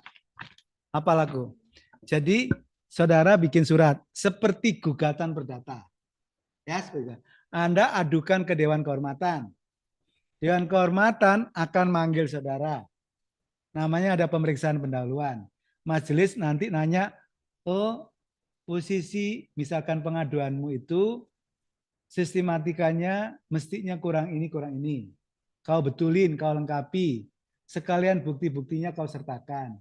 Itu ada pemeriksaan namanya pendahuluan. Oke? Baru dibetulkan, direvise pengaduannya. Setelah direvise, diadukan lagi ke kita. Nanti baru kita kirim ke teradu. Teradu, kamu diadukan oleh seorang bernama ini. Ini pengaduannya. Anda silakan bikin jawaban, kalau bisa sertakan bukti-bukti. 2 minggu ke depan tak tunggu. Ya Mas? Sudah. Nanti 2 minggu ke depan dipanggil antara pengadu dan teradu. Sudah bawa pengaduan, satu bawa jawaban. Sudah bawa bukti sama bukti. Oke? Minggu berikutnya kita bilang, kau bawa saksi enggak? Minggu depan. Oh iya saya bawa 2. Kamu teradu bawa saksi enggak? Saya ada 2. Oh kalau gitu begini. Minggu depan saksi untuk pengadu. Nanti minggu depannya saksi untuk teradu. Berapa 2? Oke. Berarti butuh waktu 2 minggu. Sidang pertama, waktu minggu berikutnya adalah saksi dari pengadu. Minggu berikutnya adalah saksi dari pengadu. Kemudian selesai minggu ketiga kita bilang, kamu bikin kesimpulan dari hasil pemeriksaan tadi. Kesimpulan. Sama dengan kesimpulan perkara perdata. Bahwa dari hasil pemeriksaan terungkap bahwa, nah gitu kan, terbukti bahwa, nanti baru di kira-kira 1 bulan itu keluar putusannya. Sangat sederhana dan begitu cepat. Sederhana. Sama juga dalam kasus kode etik perilaku hakim. Satu saat ada kasus begini. Mohon maaf nih. Ada seorang hakim laki sama perempuan ketemu rapat kerja di Banjarmasin. Terus rupanya si suami, si laki istrinya sakit. Terus si perempuan ini juga lagi lagi berselisih dengan suaminya. Rupanya ketemu beberapa kali ngopi gitu, mungkin rada ono chemistry ya. Apa chemistry ya? Rada cocok omong-omongan sepik-sepikan iki lho Mas. Kok rada cocok iki dhewe iki. Mana kira-kira ya? Singkat cerita, suatu saat si perempuan itu ada 3 kata kunci yang saya sampai ingat sampai sekarang. Tapi itu menurut saya I miss you. Bukan begitu mulainya. I love you, I miss you, I need you. Waduh, kata-kata itu menurut aku Mas iki wis ndono kata-kata meneng yang luwih apik iku sak donya iki Mas. Loh Mas, kalau perempuan dia bilang I miss you, I love you, I need you, terus apa meneng katene? Iya dah Mas, kan sudah selesai Mas. Diterima sama si laki tadi, hakim laki tadi Mas, hakim PT UN. Sendiri mau anaknya Mas. Anaknya perempuan, ibunya sakit. Tahu begitu, terus kemudian dilaporkan ke AY Mas. Diberhentikan tidak dengan hormat Mas. Hanya berbekal WA yang bunyinya I miss you, I love you, I need you. Awakmu Mas ada lanang-lanang. Kemudian karo pacarmu kata kunci begitu. Awakmu iso ngene tok semalam Mas. Mati aku. Ya toh Mas? Bener gak ini? Coba. Aku gak kata kunci teko kono ya Mas. Aku nonton perkara aku belani dhek. Aku dhewe apa istilah iki ya? Goyang-goyang tok ngene. Waduh. I miss you. Sing ndak kuat di I need you lho Mas. Ya udah Mas. Lu kok ndak percaya kan? Ami ke bumi kok mandek Mas berputar Mas. Iya Mas. Mandek berputar Mas ana kata-kata begitu itu. Apa meneng terus iku wedok ayu terus ngombe kopi ketok teko kene ini Mas. Sapa kate enggak tergoda Mas. Lah arek mahasiswa iku dhuwit kiriman iku langsung entek iku Mas. Hah? Duit kiriman iku mah teko wong tuamu transferan iku ndak sida bayar kuliah Pak Mas. Entek wis. Ya toh? Heeh. Iya. Ya, mau balik-balik ngejak yang bioskop, terus balik-balik ngopang, ngopi coy. Iya toh Mas, entek duwe. Oke, itu bagaimana proses bersidangnya ada di skema itu. Ya toh? Ini kan teknis ya. Pokoknya yang penting laporan adukan. Nah, nanti sanksinya itu pertama teguran lisan. Kalau itu ringan teguran lisan. Yang kedua teguran tertulis. Waduh Mas, teguran tertulis itu ya berat Mas. Yang ketiga pemberhentian sementara dari profesinya 3 sampai 12 bulan. Enggak jadi advokat masalah membambung. Ya, mulai yang kampung kate macul wis enggak kuat, ya ta Mas ya. Ya ta Mas wis enggak iso ning dia masuk macul rek ning kampung rek. Kan wis enggak iso kate jual asongan ya wis enggak pantes, wis lulus kan ngono ya Mas ya. Ya wis, ojo sampai terjadi. Ketiga, pemberhentian tetap dari profesinya. Akhirnya pada karo anu ya Mas ya. Ya wong tani enggak iso nyangkul itu ya. Wartawan kalau nulis ya. Kira-kira itu barangkali ada sesuatu yang ingin ditanyakan, didiskusikan. Kita masih punya waktu 14 menit. Silakan, namanya siapa, dari mana?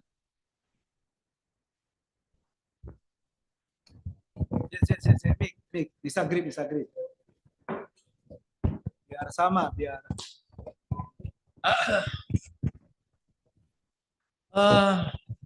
Namanya dari mana? Nama Mas. Cek. Assalamualaikum warahmatullahi wabarakatuh. Waalaikumsalam. Ya, perkenalkan nama saya Abdul Aziz Priyo Utomo, asal dari Jombang. Waduh, ada terus. Iya, ini Pak, sedikit yang mau saya tanyakan tentang bagaimana cara kita untuk memilah dan memilih advokat dari segi integritas, profesionalitas, dan kualitas. Maksudnya sebagai klien, seumpama saya sebagai klien. Terus yang kedua itu bagaimana cara kita untuk menghindari perilaku oknum advokat yang berdiri di atas dua kaki. Kan banyak kejadian advokat itu yang ngapunten yang berdiri di atas dua kaki antara kepentingan klien dan lawan gitu Pak. Sekian, terima kasih. Assalamualaikum warahmatullahi wabarakatuh. Wangel, punya pertanyaannya Kang Sultan Abdul Aziz tadi, wangel. Ya, tapi angel, loro nih wangel. Ya kalau di Arab kan Abdul Aziz kan dia kerajaan Sultan. Ke Jombang ya.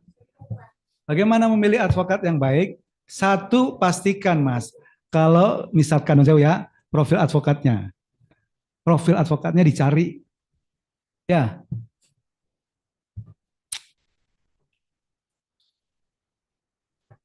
Digolei profil advokatnya.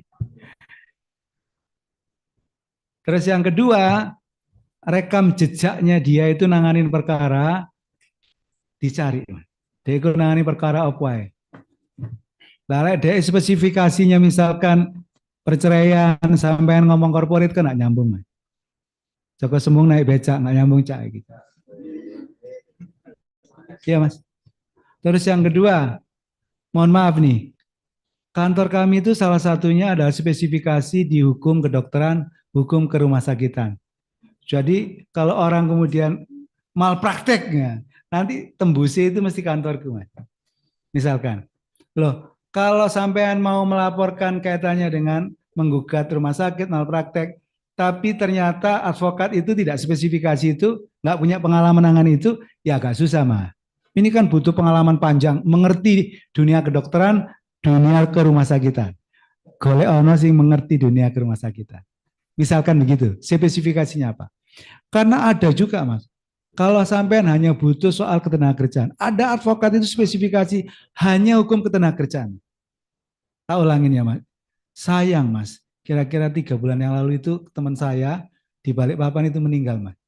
Anak Lamongan, mau sekolah S3 di Untat, tak iyani aku pembimbingnya. Lah kok kiriman teko bojone dia meninggal. Ketemu saya, ngasih buku saya, tak tuker buku saya, mau sekolah di kampus, mau dibimbing saya. S2-nya di UGM. Itu di Balikpapan itu Mas. Satu-satunya advokat khusus hukum ketenagakerjaan. Kalau lihat profilnya itu ya bikin perjanjian kerjasama, ya sosialisasi, ya apa. Iya khusus itu Mas. Khusus di situ. Nah, maka klien iki mau butuh advokat untuk apa? untuk spesialisasinya apa?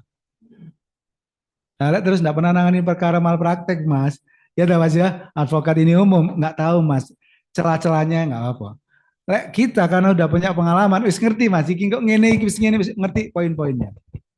Jadi cari rekam jejak, profil secara umum, rekam jejak spesialisasinya apa. Oke Mas. Baru yang ketiga, mohon maaf Mas ya, mohon maaf. Tidak bermaksud harus ini ada namanya apa ya namanya. Ya lek iso iku mau ya ikadin, terus yang kedua itu lek iso peradi. Nah ini untuk panjenengan. Ya lek iso ya. Mohon maaf Mas. Kalau yang lain-lain ini aku kan nggak ngerti, kayak apa nih ya, nggak ngerti aku. Tapi lah iso ya golek operadi, lah iso ikadin, gitu lah Mas. Paham maksudnya? Ngerti tak maksudnya, men? Nah, karena mereka itu adalah orang-orang jadi advokat yang sangat menjaga. Walaupun mungkin ada oknum 1, 2, 3 Mas. Tapi itu sangat menjaga Mas. Ikadin itu Mas. Terutama ya. Peradi itu konco-konco kan lebih menjaga lah. Kalau yang lain-lain kan ikut PKPA, sama UPA, sama berita acaranya itu paketan Mas. Jadi kayak apa? Kayak IndiHome gitu loh Mas, paketan. Lah iku ya apa toh PKPA nggak jelas. Ujiannya kapan? Tiba-tiba disumpah, sumpah serapa ya apa? Terus jadi advokat ya apa ta? Sakjane enggak. Nah, maka sarannya itu. Nah, baru kalau pingin tahu Mas, mohon maaf ya Mas, datang ke kantornya sekedar untuk kemudian tadi istilahnya itu silaturahmi lah, konsultasi tipis-tipis lah gitu. Kira-kira kalau ada begini seperti apa? Solusinya apa? Langkah-langkah hukumnya apa? Itu adalah cara yang paling menurut saya memungkinkan. Untuk kemudian kita bisa memilih bahwa ini advokat adalah yang berpengalaman di bidang itu, spesifikasinya itu, dan menurut teman-teman, oh ini yang paling worth it, paling proper untuk nanganin perkara saya. Nah misalkan gitu. Saya pernah Mas, mohon maaf ini. Ya pengacara 3 tahun. Di pabrik kopi kapal api, anak mahasiswaku, bimbinganku. Ada kecelakaan kerja, dilaporin ke dinas tenaga kerjaan, dilaporin ke polisi. Terus disuruh presentasi, rekam jejak, profil, perkara apa yang tangani.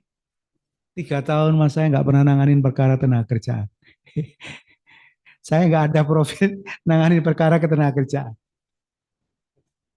Akhirnya Mas yang nangani itu ada satu pengacara dari Jakarta, bayar 1 miliar karena pengacara itu senior dan memiliki spesifikasi tenaga kerjaan. Paham maksudnya Mas? Ya. Spesifikasinya adalah hukum tenaga kerja. Dibayar 1 miliar. Saya waktu itu dibayar 150 aslinya wis gelem. Tapi direkam jejaknya itu tidak ada. Enggak ada Mas. Nggak pernah nanganin perkara misalkan kanker disuruh nembak kanker ya kan enggak masa ya itu kan takut Mas kok salah nembak ya Mas. Maka sejak itu saya punya pengalaman pahit dalam sejarah ini, maka saya mendalami hukum ketenagakerjaan. Hari ini saya menjadi ketua konsultan hukum ketenagakerjaan Provinsi Jawa Timur. Saya wis tak apa jenenge wis tak gaya-gaya no. Saya kemudian dipilih menjadi ketua himpunan konsultan hukum ketenagakerjaan Jawa Timur. Wis lah, dulu pernah di 1 miliar itu enggak kita raih karena ini apa. Maka kantor kami memiliki spesifikasi itu. Ada perusahaan di Nganjuk itu mau tutup, mau PHK, Cino ini golek ya aku Mas. Golek ya aku itu. Apa Pak kok golek ya aku ya Pak? Direkom sama siapa? Wadah saya direkom. Nanganin perkara Mas. Ini ada 1.400 tinggal 400 ya apa caranya mem-PHK. Ya toh Pak? Waduh iki angel iki. Nangan ini angel iki arek-arek kok watu kabeh iki. Ya, tapi jari Pak Ufron iki iso menyelesaikan. Waduh, iki rute kondi iki jarum. Wah tak kumpulno Mas arek-arek sing ketenagakerjaan iku. Arek-arek sing advokat ketenagakerjaan sing biasa demo iku lho Mas. Nah, menurut ta? Arek-arek advokat ketenagakerjaan iku biasa demo yang pakai sound system yang teriak-teriak itu, ya tuh. Itu tak kumpul no. Mas, ono kasus begini. Ya apa wanita mau nerimo iki duit 250. Engko dibagi dua wanita. Wanita arek-arek. Ya wis tak tekeni kuasa. Itu ya jenengku iku mau Mas karena dianggap konsultan hukum ketenagakerjaan. Iku ya asline iku ya ndak pinter-pinter amat aku asline Mas. Akeh sing pinter. Tapi mek rada kendel didik, gaya-gaya didik ngono. Nah wis, saya aja susu. Pertanyaanmu yang nomor 2. Oh, belum, Pak. Ya apa cara nih? Maka itu hanya bisa dengan testimoni. Itu bisa testimoni. Iki pengacara ya apa? Misalkan, mohon maaf ya. Seperti saya sebagai ketua Dewan Kehormatan, secara normatif tidak mungkin saya akan ada di 2 kaki. Mau saya ketua Dewan Kehormatan mau melanggar kode etik kan tidak mungkin. Misalkan, paham maksudnya? Saya pernah diduga oleh perusahaan. Aku ngomong sama ini, Dok, kan tidak mungkin Dok, aku ini makan di 2 tempat sebagai ketua Dewan Kehormatan, duit itu hanya 20 juta, terus aku minta, duitnya kok baron karo aku 10 juta. Itu enggak kelas saya dan itu tidak mungkin saya lakukan sebagai ketua Dewan Kehormatan. Oh no, maksudnya dokter tertentu itu jangan-jangan ke Pak Ofron itu makan 2 mangkok atau berada di 2 kaki. Maka posisi itu menjadi penting ketua Dewan Kehormatan. Yang kedua, itu bisa nanya ke klien-klien. Misalkan dulu ada perkara ini nanya kira-kira Pak Ufron kayak apa. Maka menjadi penting klien Anda dilayani dengan baik karena itu adalah marketing kita yang pertama melalui ketok tular. Jadi layani klienmu dengan baik, maka itu adalah marketing Anda ke depan.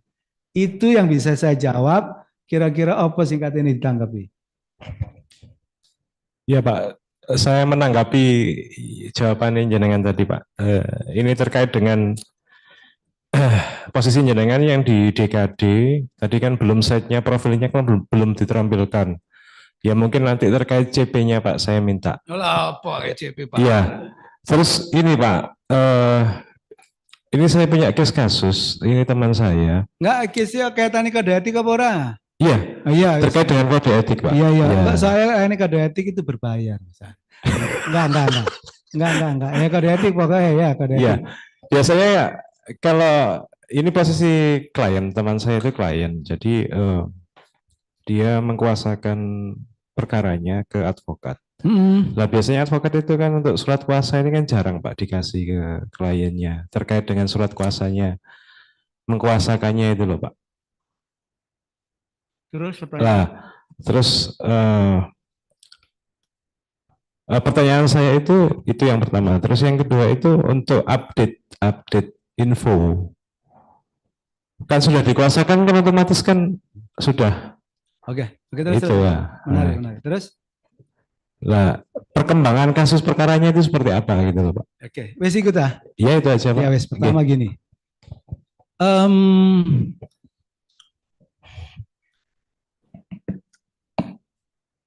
Satu, ketika kita ini bikin draft kuasa, kita kan bilang Pak tolong dibaca, setelah ini tak jelaskan. Kalau ada yang kurang berkenan atau kurang pas, nanti Bapak koreksi, terutama di identitas. Ya. Setelah itu kan diteken. Yang asli saya pegang ya Pak, tapi yang copy untuk Bapak. Tapi nanti saya akan kasih surat kuasa yang udah dilegalize di pengadilan. Tapi ini Bapak pegang. Yang pada intinya sejak tanggal ini Bapak punya kuasa hukum. Tapi nanti aku ganti yang ada legalize Pak ya. Tapi ini sudah aku jelasin upayanya begini. Bapak paham, Bapak ngerti. Nanti ini Bapak simpan satu ya. Terus ini kartu nama saya. Sudah satu. Dibawa pulang ya Pak ya. Ini ya. Sudah. Setelah itu kan dia naruh dokumen. Dokumennya kita buatkan daftar bukti penerimaan dokumen. Dokumen yang diserahkan kepada kita itu apa ya? 1, 2, 3, 4. Kopi atau asli. Diteken. Dia kasih kopinya juga untuk bukti serah terima dokumen. Betul ya? Oke. Terus Pak gini. Nanti Bapak saya beritahu soal kaitannya progress report penanganan perkara. Bagaimana caranya? Kami ini punya template. Jadi sidang perkara perdata pertama, hari apa, tanggal berapa, jam berapa, agendanya apa, para pihak yang datang siapa, terus apa sidang berikutnya. Itu ada template-nya. Tim saya di pengadilan itu sudah harus kirim segera setelah selesai sidang.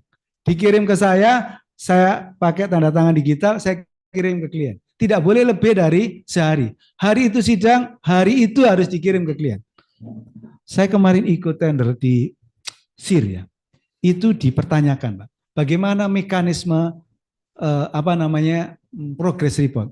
Dan saya tunjukin ini progress report perusahaan-perusahaan saya. Ini loh anunya, begini caranya. Ada template, Pak. Dan sekarang kita gampang, Pak. Mari tak tanda tangani, tak kirim izin WA dulu, nanti saya kirim bukti fisiknya menyusul. Jadi kita kirim begitu, Pak. Jadi itu tahu persis perkembangan dari waktu ke waktu. Kalau ada yang nggak jelas, boleh telepon saya. Misalkan begitu. Kemarin itu ada sebuah pengaduan yang menurut saya menarik. Pengaduan itu adalah, pengadu ini rupanya orang terdidik, orang pintar, orang cerdas, merasa bahwa advokat ini tidak melaporkan perkembangan kasusnya dengan baik. Sementara dia bisa mencatat tiap kali sidang acaranya apa, dia minta duit berapa, tetapi dia tidak memberikan laporan dan itu dianggap sebagai pelanggaran kode etik. Saya beritahu, itu tidak ada dalam kode etik. Jadi itu bukan pelanggaran kode etik. Tetapi hari ini orang mempersoalkan kinerja seorang advokat yang tidak terbuka, tidak transparan. Termasuk mempersoalkan sulit dihubungi oleh seorang klien. Dianggap itu tidak profesional dan dianggap itu melanggar kode etik. Tidak ada di dalam kode etik dihubungi klien, tidak diterima, itu nggak iso. Yang kedua, tidak ada itu dianggap pelanggar kode etik karena tidak melaporkan dengan baik dan tidak ada. Tetapi itu sekarang menjadi hal penting buat seorang advokat untuk membuat satu progress report yang menurut saya secara terbuka dan transparan. Wah, iki nggak on ilmu nih, tak jani iki mau gara-gara pertanyaanmu masih gimana? Sak jani tak kasih gimana asli ini mas? Gara-gara pertanyaanmu. Karena aku ikut di SIR itu ada pertanyaan begitu. Maka saya sebelumnya sudah punya, tak tunjukin ini template-nya begini. Jadi mas, kita ini langsung di-share lewat WA, baru disusulkan bukti-buktinya. Kalau belum jelas nanti telepon saya. Yang kedua, kaitannya dengan tidak menerima telepon. Mohon maaf ya Pak ya, AWD kan advokat.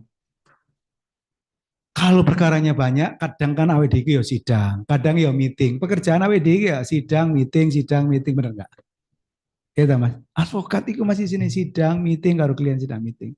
Suatu saat ono koncone bojoku, terus tiba-tiba ya pernah datang ke kantor, dia menyampaikan sesuatu.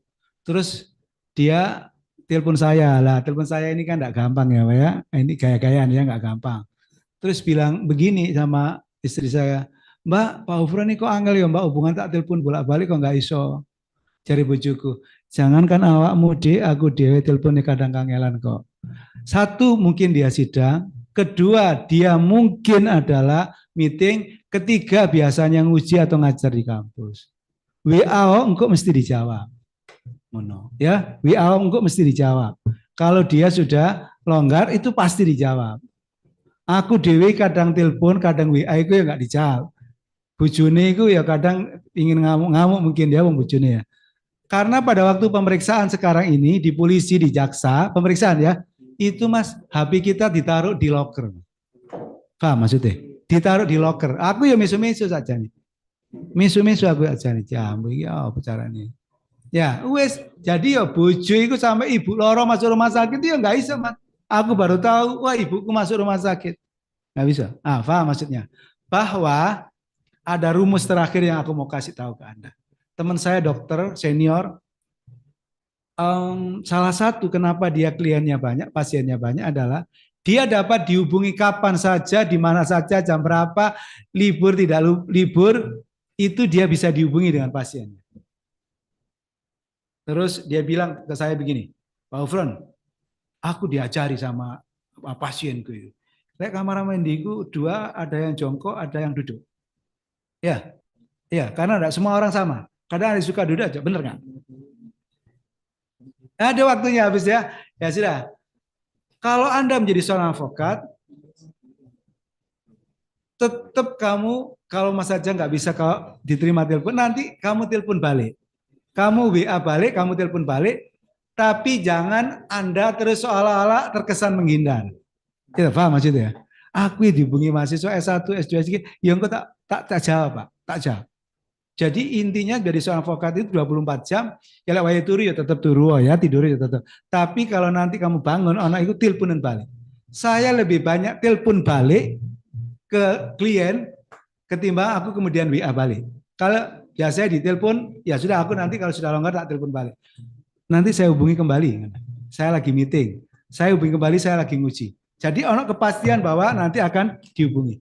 Dan itu asio kue, mohon maaf. Asio awakmu misalkan libur, sampai bujuku pernah marah-marah. Edi, cok, ini pray, terima Edi. Ini kasusku besar, Mas. Hari Sabtu Minggu Edi telepon tidak terima. Jenenge Edi ku lanang Mas, opo lek wedok tambah iki lanange Edi terus. Oleh karena itu kadang lek ana Edi telepon aku agak geser Mas ke kolam renang di mburi rumahku. Telepon saya aku tak telepon iki ana Edi gitu. Nah, itu terimohon Mas. Kalau kamu pas nggak bisa kamu WA. Lek pas bisa kamu telepon. Paham maksudnya? Karena itu penting karena orang akan cerita enak Pak Ufran itu setiap saat bisa dihubungi. Sama dengan dokter, setiap saat aku bisa menghubungi dia. Dokter iki rada angel dihubungi. Terima kasih. Assalamualaikum warahmatullahi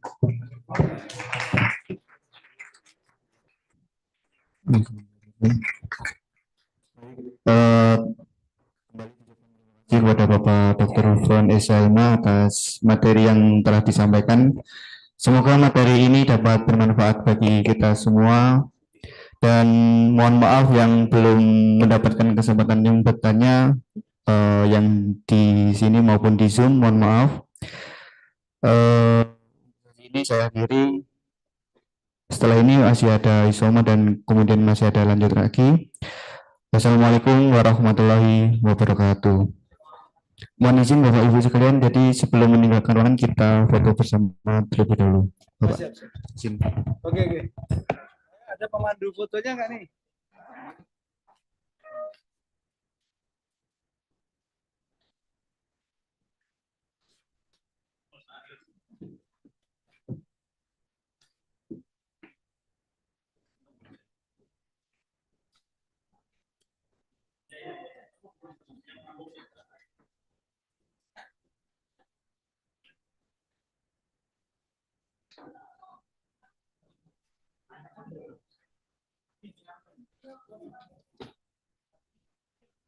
Siapa yang mandu? Di mana posisinya?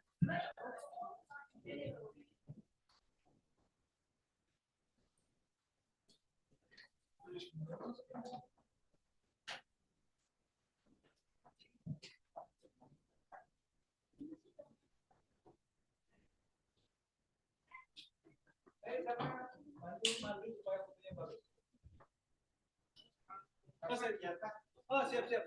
Oke. Terus ya Allah. Bangkanya di bawah. Oh, siap terus. Ini Mas. Jadi kamu di ya. Sudah kapan? Setahun ini.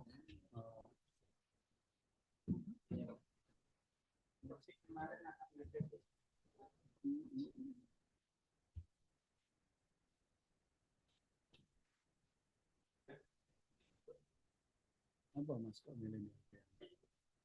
Sambil kenalan sambil cari-cari juga logo.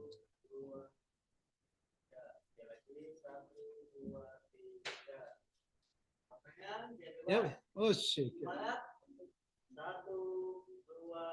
1, 2, 3. Oke. Pas waktu kuliah S2 itu kerja sih Pak di Surabaya, cuma keluar soalnya nggak berhenti dengan bagian HR-nya.